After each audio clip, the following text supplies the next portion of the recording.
Hi, and welcome back to Coffee Cats and Book Chats. I wanted to try something different with my monthly reading recaps and my yes, no, maybes.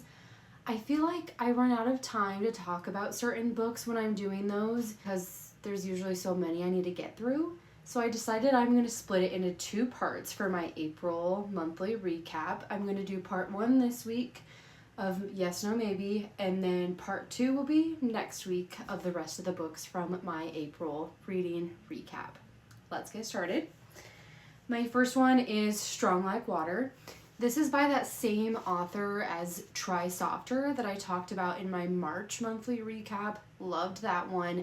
This one I did as an audiobook instead of physical, and that might have made a huge difference for me. I didn't get into it as much, so it's going to be a maybe for me. Next is Goldfinch.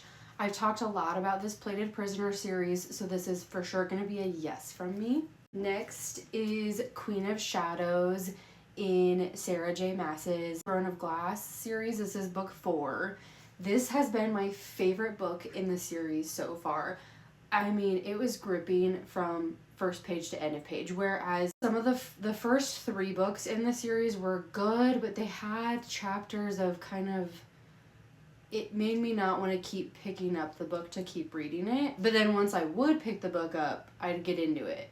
But this book, I wanted to keep picking up to read, and I'm so excited to finish this series out. Powerless by Elsie Silver. I talked about this series last week. This is a yes for me. I loved the protective MMC in this, and I don't want to give away any spoilers, but there's 2 specific parts in this book where Jasper is just like coming in, and that protective MMC is just great in those 2 different scenes, and I don't want to talk about them because I don't want that to spoil anything, but it makes you swoon.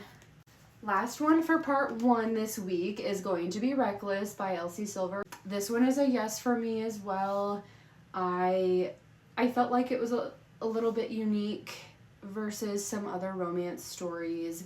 I talked about it last week, how she touches on miscarriage, and she does a really good job at that in this book. You know, not a lot of books talk about different things like that, so she handled it well, and it made for a really unique storyline. Is yes to this one.